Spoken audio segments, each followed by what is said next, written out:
আসসালামু আলাইকুম। সুপ্রিয় দেশবাসী, বাংলাদেশের স্বাধীনতা সার্বভৌমত্বের প্রতীক জিয়া পরিবারের দ্বিতীয় প্রজন্মের গর্বিত সদস্য mister prime minister Tarique Rahman বর্তমান চীন সফরে রয়েছেন। এই চীন সফরের কারণে আমাদের পার্শ্ববর্তী দেশ ভারতের ঘুম হারাম হয়ে গিয়েছে।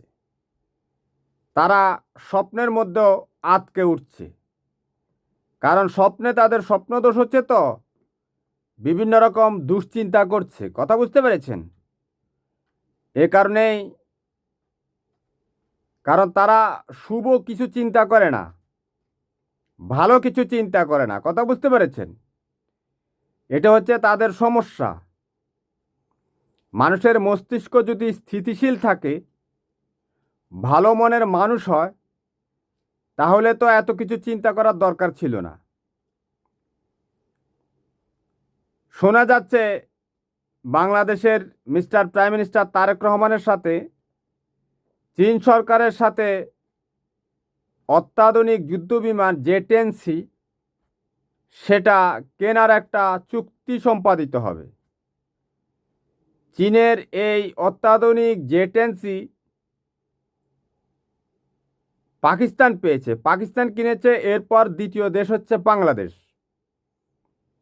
এছাড়া চীন আবল তাবল কোনো দেশের কাছে এই জে-10C বিমান রপ্তানি করবে না, কারণ তাদের প্রযুক্তি যাতে অন্য কারো হাতে না পড়ে। পাকিস্তান এই জে-10C জঙ্গি বিমান দিয়ে ভারত যে পাকিস্তানের উপর দখলদারিত্ব করতে গিয়েছিল, ওই যে অপারেশন সিঁদুরের সময় পেহেলগামে যে একটা জাঙ্গিয়া নাটক হয়েছিল, সেটার পর আর কি। তো ভারত তাদের 2টা রাফায়েল বিমান সহ মোট 5টা জঙ্গি বিমান পাকিস্তানের মাটিতে তারা ভূপাতিত করেছে। সে কারণেই ভারত আতঙ্কগ্রস্ত হওয়ার কারণ আছে। কারণ ভারতের ভবিষ্যৎ প্রধানমন্ত্রী হচ্ছে এই কলকাতার মুখ্যমন্ত্রী শুভেন্দু অধিকারী। কারণ এরকম আক্রমণাত্মক এবং ভয়ঙ্কর লোক না হলে কিন্তু ভারতের প্রধানমন্ত্রী হতে পারে না। এই যে গুজরাটের কসাই, এই চরম উগ্রবাদী এক্সট্রিমিস্ট হিন্দুত্ববাদী জাঙ্গি, এই জাঙ্গিয়া চরেন্দ্র মোদী যেরকম ভারতের প্রধানমন্ত্রী হয়ে গেছে, ঠিক হয়তো একদিন আপনারা ঘুম থেকে উঠে দেখবেন যে এই কলকাতার এই উগ্রপন্থী চরমপন্থী শুভেন্দু অধিকারী সেও প্রধানমন্ত্রী হয়ে গেছে। কারণ ভারতে যে একজন মহান ব্যক্তি, মোটামুটি বলা যায় মহাত্মা গান্ধী, এদের মতো উদারপন্থী, বা পশ্চিমবঙ্গের যে মুখ্যমন্ত্রী ছিল আগে বুদ্ধদেব ভট্টাচার্য, বা এর আগে যে মুখ্যমন্ত্রী ছিল মমতা ব্যানার্জি, তাদের মতো রুচিশীল, ভদ্র, নম্র এবং দেশপ্রেমিক মানবপ্রেমিক মানুষ এখন আর ভারতের যে সংসদ বা লোকসভা কোনো কিছুতেই তাদেরকে খুঁজে পাওয়া যাচ্ছে না। এর কারণ হচ্ছে ভারতীয়রা চরমপন্থী হয়ে উঠছে।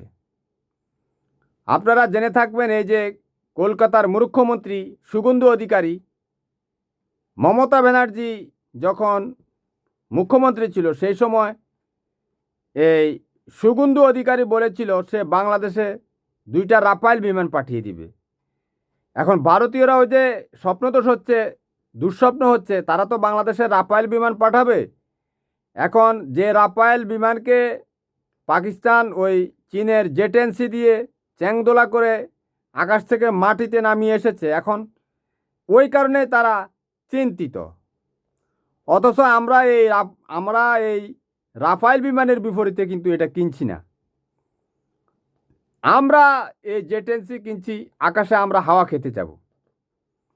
ভারতীয়রা আমাদের জন্য ট্যুরিস্ট ভিসা বন্ধ করে দিয়েছে। এখন পৃথিবীতে আমাদের বেড়ানোর আর কোনো জায়গা নেই। আমরা এই জে-10C বিমান দিয়ে মহাশূন্যে ঘুরব। যাদের অর্থশালী, ভারতে তো অর্থশালী যারা আর কি, যারা আপনি দামি দামি হোটেলে থাকবে, ঘুরবে, খাবে, সমুদ্র সৈকতে যাবে, একটু অর্ধনগ্ন হয়ে পানিতে সাঁতার কাটবে, এরকম মানুষরাই তো মনে করেন এই ভারতে পর্যটক হিসেবে যায় বিভিন্ন হোটেলে মোটেলে, অবৈধ বিভিন্ন কর্মকাণ্ডে। হোটেলে তো আপনারা জানেন দেহ ব্যবসা ট্যাবসা চলে। তো এই সমস্ত মানুষরা বেশিরভাগ ঘুরে বেড়ায়। এরা আবার এই সব দেশেই এই ধরনের মানুষগুলোই, পৃথিবীর বহু দেশে আমি তো জানি। আমি যখন সৌদি আরবে গিয়েছি, সৌদিরা তারা বিশ্বের বিভিন্ন দেশে যেমন কুয়েত, কাতার, বাহারিনে যায়। তারা তাদের সাথে তো অনেকের সাথে ফ্রেন্ডশিপ ছিল। তারা বলেছে হোটেলে তারা যে থাকতো সেখানে কুয়েতি মেয়ে নিয়ে থাকতো বা কাতারের মেয়ে নিয়ে থাকতো, পতিতা আর কি। কথা বুঝতে পেরেছেন? পর্যটক হিসেবে যেত। ওরা বিয়ে করে না, পুরুষরা বিয়ে করে না। আবার ওই দেশে প্রায় 35 লক্ষ নারী অবিবাহিত। বুঝতে পেরেছেন? সৌদি আরবে পুরুষের চেয়ে আরও 35 লক্ষ থেকে 40 লক্ষ নারী অবিবাহিত, সৌদি আরবের সংবাদ সংস্থা এবং তাদের গবেষণার রিপোর্ট অনুযায়ী। কারণ ওই দেশে বিয়ে করতে হলে পুরুষ মানুষকে এই হসপিটালের যে ব্লাড টেস্ট দিতে হয়, রক্তের গ্রুপ ওটা টেস্ট করাতে হয়। কারণ এই পুরুষ মানুষ কারোর সাথে দৈহিক মিলন করেছে কি না ওইটা তারা আইডেন্টিফাই করার জন্য। কারণ ওই সমস্ত সৌদি আরবের মেয়েরা যার তার সাথে বিয়ে বসে না। কথা বুঝতে পেরেছেন? এখন যারা যারা এই বিদেশে গিয়ে এই সমস্ত কুকর্ম করেছে, এই পতিতালয়ে গিয়েছে, তারা তো ব্লাড টেস্টের রিপোর্ট দিতে পারবে না, এ কারণে বিয়েও করতে পারছে না। বুঝতে পেরেছেন? এগুলো বিভিন্ন দেশে হোটেলে টোটেলে থাকে। প্রতি বছর সফর মাস আসলে তারা এই সমস্ত দেশে গিয়ে কাজ সারে। বুঝতে পেরেছেন? বাংলাদেশেও আসে। আমাকে বলেছে বাংলাদেশে কক্সবাজারে এসেছে, এক বিশ্ববিদ্যালয়ের ছাত্রীর সাথে সে ছিল। আমার সাথে বন্ধুত্ব হয়েছে না, 14 বছর ছিলাম। এমনি এমনি বলছি, আল্লাহ তো একজন সাক্ষী আছে। বানিয়ে তো কথা বলছি না, একেবারে অভিজ্ঞতার জুড়ি। ওই যে মমতা ব্যানার্জি বলেছে না, সে হচ্ছে কথামালা। সমাজের যে বাকবদল সেটা গভীরভাবে অনুসরণ করেছি।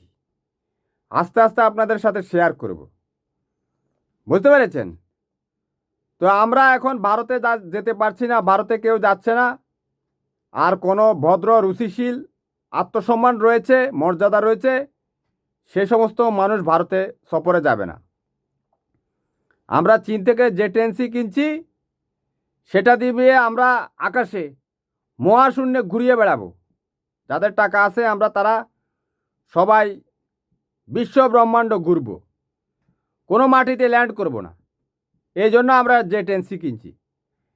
ভারতীয়রা, আমি তো আগের ভিডিওতে বলেছি, এরা ওই গরুর গোবর দিয়ে রুটি দিয়ে খেয়ে খেয়ে বায়ুমণ্ডলে অ্যামোনিয়া অ্যাসিড ছেড়ে এখন অক্সিজেন নিতে গেলেও কেমন গন্ধ লাগে। বুঝতে পারছেন? আমরা পার্শ্ববর্তী দেশ তো। আর পাশের বাড়ির লোক যদি আপনি গোবর দিয়ে রুটি দিয়ে খায়, এখন সে যখন ডেকুর দিবে তখন তো সেই কার্বন ডাইঅক্সাইড যে অ্যামোনিয়া গ্যাস সেটা তো বায়ুমণ্ডলে সেটা ছড়িয়ে ছিটিয়ে পড়বে। তো ওই যে দীনেশ ত্রিবেদী সাহেব বলেছে না, ভারতীয় রাষ্ট্রদূত, যে একই আকাশ একই বাতাস। ওইখান থেকে তখন তারা ঢেকুর দিয়ে অ্যামোনিয়া গ্যাস ছেড়ে দেয়, গোবর খেয়ে, গোমূত্র খেয়ে অ্যামোনিয়া গ্যাস যখন ছেড়ে দেয় তখন ওই ভারতের বাতাস বাংলাদেশে আসছে না, তাই না? বায়ুমণ্ডল তো একই। এ কারণে আমরা মহাশূন্যে গিয়ে যে টেন্সি দিয়ে ওটা ঘুরে বেড়াবো। ভারতীয়রা এত টেনশন কেন করছে? কিন্তু এখানে পরিতাপের বিষয় হচ্ছে ভারতীয়রা কিন্তু শত্রু ভাবাপন্ন। তারা কিন্তু আমাদের দেশকে শত্রু মনে করে। এর কারণ হচ্ছে আমরা মুসলমান। বুঝতে পেরেছেন? তো এখন এই যে আমাদের mister prime minister Tarique Rahman, উনি কিন্তু ভারতকে বার্তা দিয়েছে, এগুলো হচ্ছে রাষ্ট্রীয় শিষ্টাচার। ভারত আমাদের পার্শ্ববর্তী দেশ, তারা আমাদের মুক্তিযুদ্ধে আমাদের বিপদের সময় সাথে ছিল। কিন্তু সেই জিনিসটা শুধু তারা আওয়ামী লীগের সাথে সেই সম্পর্ক তারা বজায় রেখেছে, বন্ধুত্বপূর্ণ সম্পর্ক। আর এদেশের মানুষ মুসলমান বলে তাদেরকে ঘৃণা করে। ভারত থেকে মুসলমানদেরকে বলে যে পাকিস্তান চলে যেতে অথবা বাংলাদেশ থেকে চলে যেতে, বাংলাদেশে চলে যেতে অথবা পাকিস্তান চলে যেতে। ওরা বলতেছে রিলসগুলোতে যে নামাজ পড়লে বাংলাদেশে গিয়ে নামাজ পড়ো, পাকিস্তানে গিয়ে নামাজ পড়ো, ভারতে কোনো নামাজ পড়া যাবে না, এগুলো বলছে। আপনারা তো ভিডিওগুলো দেখছেন। সেগুলো তো ভাইরাল।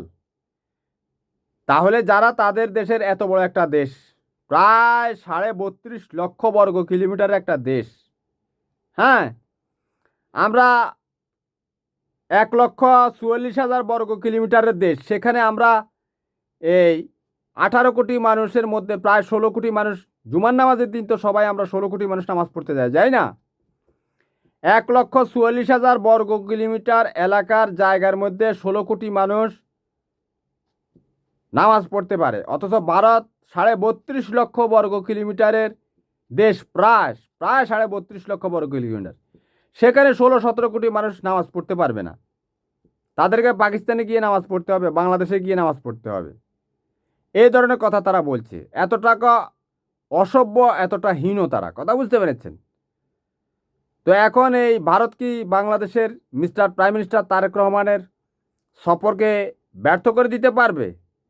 তারা তো অলরেডি আমাদের রাষ্ট্র এবং সরকারকে খুশি করার জন্য প্রাইম মিনিস্টার তারেক রহমান ভারতে থাকা অবস্থায় তারা এই ভিজিট ভিসা, পর্যটন ভিসা আর কি, সেটা তারা চালু করে দিয়েছে।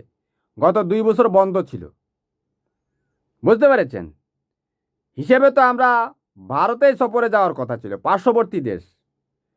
আপনি আপনি আপনার পাশের ঘর যে রয়েছে, বিভিন্ন ফ্যামিলিতে পাশের ঘর রেখে কি আপনি মনে করেন ঢাকাতে এসে, মনে করেন ঢাকার একজন মানুষ, হ্যাঁ, ঢাকার মতিঝিলের শাপলা চত্বরের একজন মানুষ তার পার্শ্ববর্তী বিল্ডিংয়ে তার প্রতিবেশীর খবর না নিয়ে সে কি বগুড়ায় যায়? যায় না তো। কারণ বগুড়ায় যেতে হলে তার ভাড়া দিতে হয়, দূরও তো বেশি, জার্নি করতে হয়। এই কারণে মানুষের তার প্রতিবেশীর খবর রাখে। আমরা তো ভারতীয়দের সাথেই তো যোগাযোগ রাখার কথা ছিল। আমরা ভারতের উপর দিয়ে অত দূর দিয়ে চীনে কেন গেলাম? কারণ ভারতীয়রা অসভ্য। যে বন্ধুত্বের মুখোশ পরে বাংলাদেশের নিরীহ মানুষকে বর্ডারে গুলি করে হত্যা করে, মানুষকে বর্ডারে এনে রেখে দেয়, তাদের সাথে তারা যারা সভ্য আচরণ করে না। এখন এই ভারত কি আমাদের প্রাইম মিনিস্টার তারেক রহমানের সফর কি ব্যর্থ করে দিতে পারে? না, পারবে না। তারা এটা করেছিল 2005 সালের 17ই আগস্ট। ভারতীয় গোয়েন্দা বাহিনী আর বাংলাদেশের যে আওয়ামী চররা রয়েছে, তারা কিন্তু এই 2005 সালের 17ই আগস্ট শুধু মুন্সিগঞ্জ জেলা ছাড়া 63টি জেলায় 500 স্থানে চকলেট বোমা ফুটিয়েছে। আমাদের ওই সময়ের এই তৎকালীন প্রধানমন্ত্রী, আলহামদুলিল্লাহ আমাদের স্বর্গীয় নেত্রী বেগম খালেদা জিয়া সফর সংক্ষিপ্ত করে বাংলাদেশে চলে এসেছেন। উনি এটাকে এত গুরুত্ব না দিলেও চলতো, কিন্তু ভারতের যে প্ল্যান ছিল বাংলাদেশকে বিশ্বব্যাপী এই ব্র্যান্ডিং করা, জঙ্গি রাষ্ট্র হিসেবে ব্র্যান্ডিং করা, অর্থাৎ চীন সফরটাকে ভণ্ডুল করে দেওয়া, চীনের সাথে বাংলাদেশের সম্পর্কটা যাতে প্রসারিত না হয় সেটা ব্যর্থ করে দেওয়ার জন্যই কিন্তু ভারতীয় গোয়েন্দা বাহিনী ওই যে হরকাতুল জেহাদ ভারতী যেটা ছিল আর কি, হরকাতুল জেহাদ ভারতী, এই তাদের মাধ্যমে এটা ঘটিয়েছে। হরকাতুল জিহাদ যে চকলেট বোমা পাঠিয়েছে, কী লাভ? তারা কি প্রধানমন্ত্রী হয়েছে? কিছুই হয়নি। এদেশে থাকা আওয়ামী যে চররা রয়েছে তাদেরকে দিয়ে ভারতে এই কর্মকাণ্ড করেছে। কিন্তু এই আমাদের প্রাইম মিনিস্টার তারেক রহমানের সফর ব্যর্থ করে দিতে এই যে বাংলাদেশে ভারতীয়রা তাদের যে চর, যে সংখ্যালঘু, তাদেরকে নামিয়েছে। ওই যে একটা আছে না, এর নাম কি, সুপ্রিম কোর্টের আইনজীবী, ওই যে চৈতালি চক্রবর্তী চেয়েছিল বাংলাদেশে হিন্দু মুসলমান দাঙ্গা লাগানোর জন্য, বুঝতে পেরেছেন?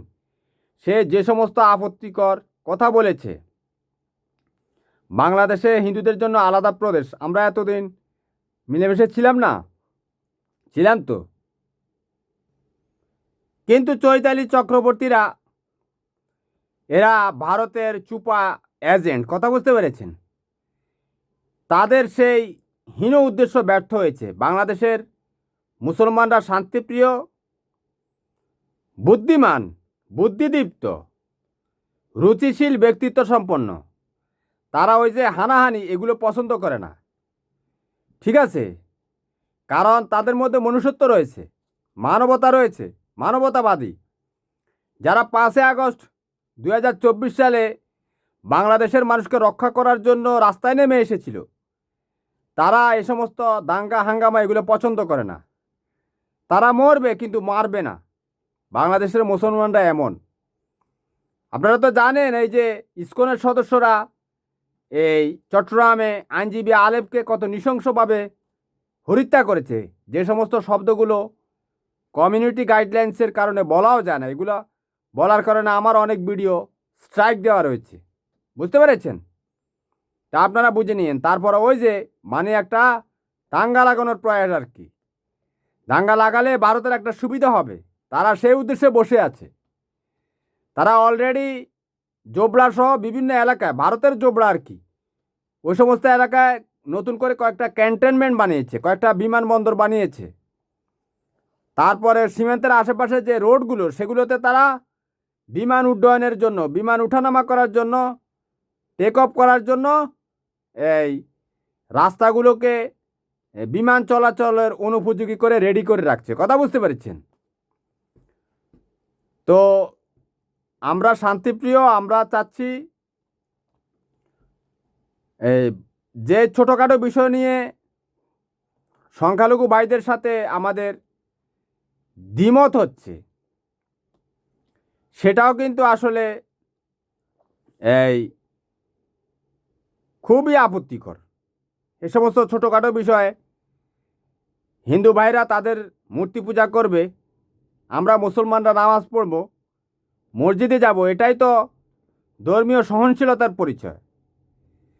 হিন্দুদের মূর্তি কত ফুট হবে সেটা হিন্দুরা ঠিক করবে, আমরা ওদের বিষয়ে নাক না গালাই। তারা যত বড় মূর্তি হোক বানাক, কথা বুঝতে পেরেছেন? কারণ পৃথিবীটা কিন্তু গ্লোবালাইজেশনের যুগ চলছে, ঠিক আছে? এখন এখানে যদি আমরা এই সমস্ত ছোটোখাটো বিষয় নিয়ে সংখ্যালঘু ভাইদের সাথে যদি আমরা সমস্যার সৃষ্টি করি, শেখ হাসিনা কিন্তু বিশ্বব্যাপী সে তার থিঙ্ক ট্যাঙ্কগুলো অর্থ দিয়ে সে বিভিন্ন প্রতিষ্ঠানে অর্থ ঢালছে, কিন্তু কথা বুঝতে পেরেছেন? সেখানে টাকা ঢেলে পশ্চিমা দেশকে বিভ্রান্ত করার চেষ্টা করছে। বাংলাদেশের মানুষকে সে হামেশা সবসময় এই জাঙ্গি বলছে, কথা বুঝতে পেরেছেন? এ মহিলার উদ্দেশ্য খারাপ, কারণ পশ্চিমা দেশগুলো যদি একবার কোনো দেশকে জাঙ্গি প্রমাণ করে বা তারা এটা গ্রহণ করে নেয়, তাহলে সে দেশের কপালে দুঃখ আছে। পশ্চিমা বিশ্ব ইরানকে কিন্তু এই জাঙ্গি বলেই কিন্তু ইরানের উপর হামলা করেছে, কথা বুঝতে পেরেছেন? আমেরিকা, ইসরায়েল, এরা কোনো দেশকে, ইসরায়েল ফিলিস্তিনিদেরকে নিজেদের ভূমি থেকে উচ্ছেদ করে তাদেরকে জাঙ্গি ঘোষণা দিয়ে তাদেরকে আজ কত বছর থেকে, আজ প্রায় 60-70 বছর থেকে গণহত্যা করছে। সে 1948 সাল থেকে শুরু করেছে। কত বছর হয়েছে? বহু বছর, প্রায় 80 বছর হতে চলেছে, বুঝতে পেরেছেন? অর্থাৎ এই পশ্চিমা বিশ্ব আর জাঙ্গি হাসিনা, জাঙ্গি ভারতীয়রা, এরা কিন্তু সবার কিন্তু উদ্দেশ্য এক। এই যে আমাদের প্রাইম মিনিস্টার তারেক রহমান চীনে গেল, এখন পশ্চিমা বিশ্ব এক হয়ে গেছে, তারা অনেকে ভারতে চলে গেছে। এই যে জাপানের রাষ্ট্রদূত, তারপর এই যে এই অস্ট্রেলিয়ার রাষ্ট্রদূত, ঠিক আছে, এরা ভারতে, এরা কোয়াডের সদস্য। কারণ মার্কিন যুক্তরাষ্ট্র কোয়াড তৈরি করেছে।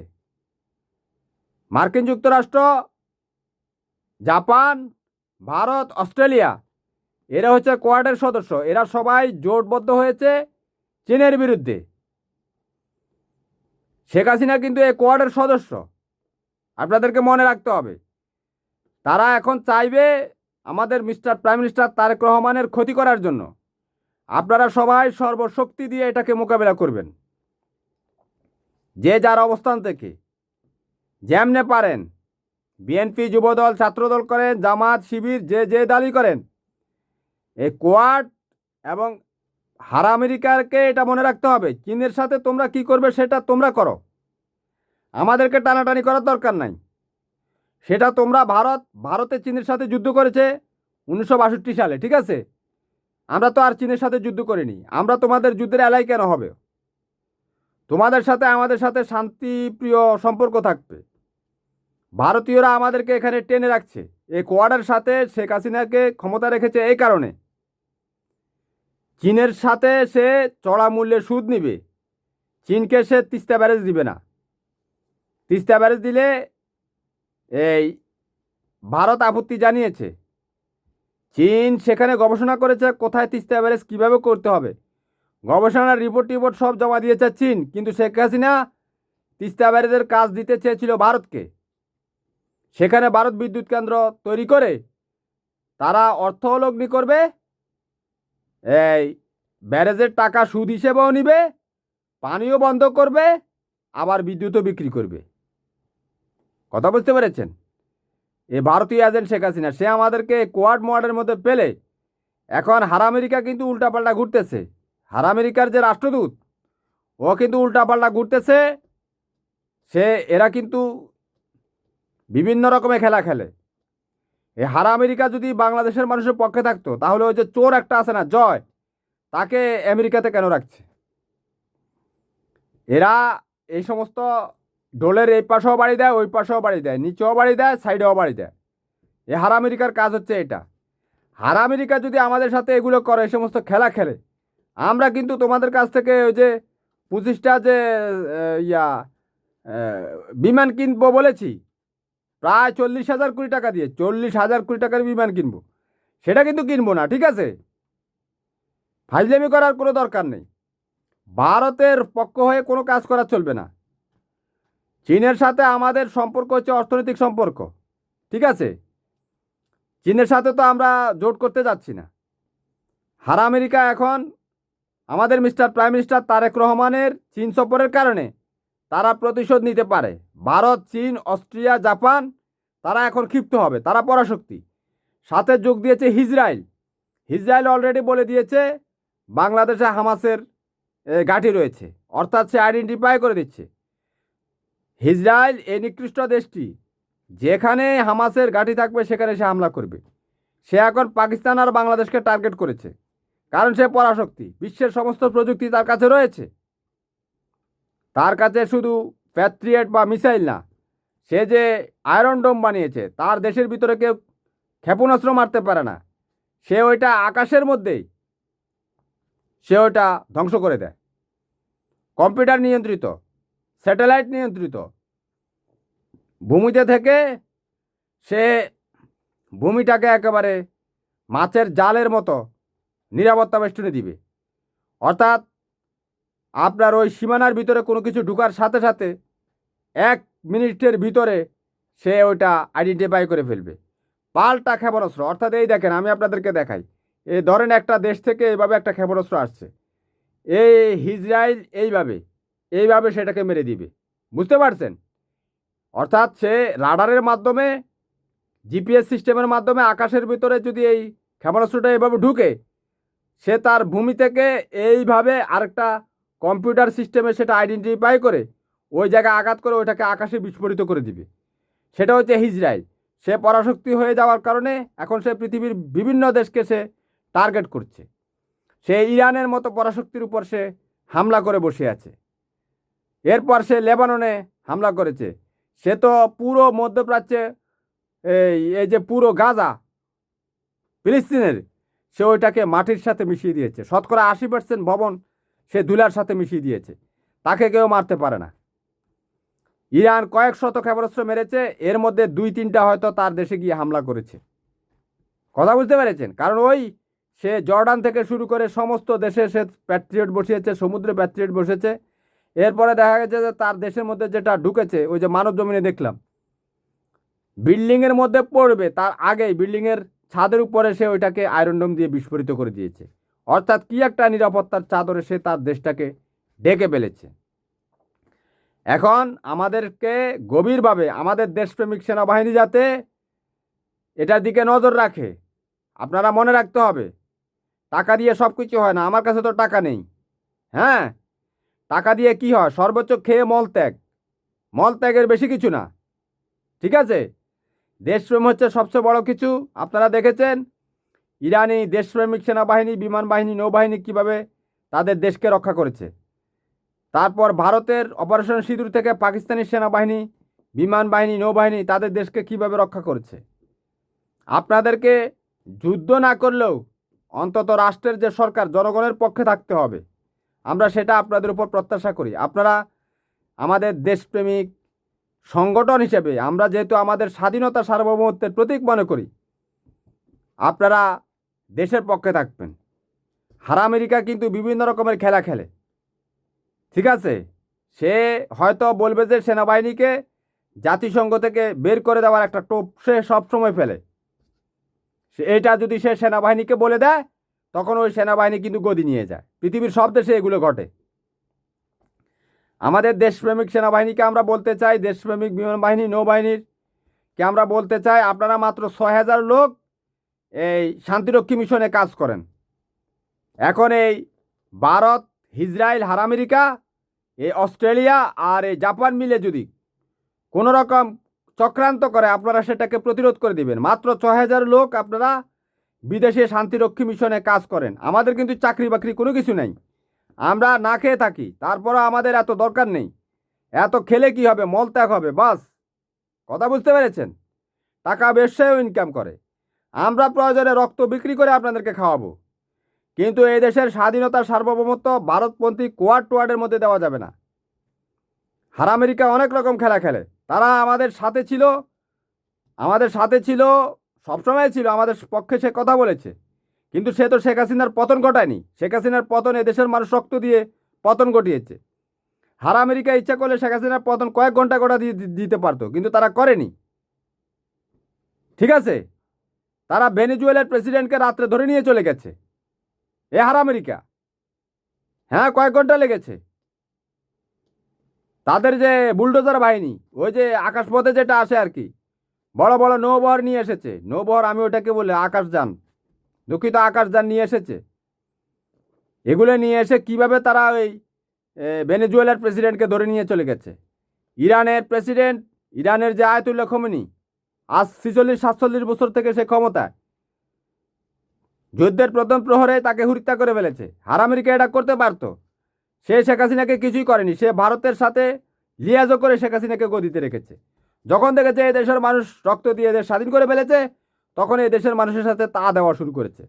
সে ইচ্ছে করলে কিন্তু শেখ হাসিনাকে ধরে নিয়ে যেতে পারতো। তাহলে আমেরিকা যাই বলতো তাই করতো। আমরা দরকার হয় আমেরিকার জন্য আমাদের রক্ত বিক্রি করে দিতাম, কিন্তু তাদের কাছে তো আমাদের ঋণ নেই। তারা আমাদের জন্য শুধু র্যাবের 7 জনকে, ওই যে বেনজির সহ এই কয়েকটা বদমাশকে তারা শুধু এই স্যাংশন দিয়েছে। তারা তো এমনি বদমাশ ছিল, স্যাংশন দেখ আর না দেখ। স্যাংশন দিয়ে কি হয়েছে? তারা এখন বিদেশে অবস্থান করছে না। হয়তো কিছু কাজ হয়েছে, হ্যাঁ, আমেরিকার এই কারণে। তবে সেটার বদান্যতায় আমাদের দেশকে কিন্তু যাতে আমেরিকা কোয়াড এরা যাতে জিম্মি করতে না পারে। আপনারা পুরো জাতি, পুরো দেশের মানুষ আমাদের মিস্টার প্রাইম মিনিস্টার তারেক রহমানের সাথে থাকবেন। আমাদের যে জামাতের ভাইরা আছেন, শিবিরের ভাইরা আছেন, দেশপ্রেমিক বামপন্থী হোক, ডানপন্থী হোক, তারপরে মসজিদ মাদ্রাসার যারা হোক, বা মন্দিরের প্যাগোডার যারা হোক দেশপ্রেমিক, তারা সবাই মিস্টার প্রাইম মিনিস্টার তারেক রহমানের সাথে থাকবেন। কারণ তারা 2005 সালের 17 আগস্ট যেভাবে আমাদের স্বর্গীয় নেত্রী বেগম খালেদা জিয়ার সফর বন্ডুল করে দিয়েছে, এখন যে আমরা আমাদের mister prime minister Tarique Rahman চীন সফরে গিয়ে সাফল্যের সাথে চীনের সাথে চুক্তি যদি করতে পারে, আমেরিকা যাতে এখানে কোনো নাক গলাতে না পারে। ঠিক আছে, এগুলো মনে রাখতে হবে।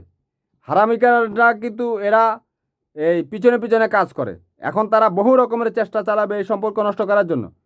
কারণ চীনের সাথে তার একটা প্রতিদ্বন্দ্বিতা রয়েছে, কারণ সে পরাশক্তি। সে চায় না চীন পরাশক্তি হোক। চীন পরাশক্তি হোক না হোক সেটা আমাদের দেখার বিষয় না। তোমরা এত বছর পর্যন্ত রাশিয়ার সাথে প্রক্সি করেছো, কই রাশিয়ার সাথে তো কোনো যুদ্ধ করনি, সেই সোভিয়েত ইউনিয়ন থেকে এখন আবার চীনকে নিয়ে শুরু করেছো। যার তার সাথে এগুলো বদমাইশি করে, এগুলো করা যাবে না। আল্লাহ হাফেজ, ভালো থাকবেন। পরবর্তীতে অন্য বিষয়ে আলোচনা হবে।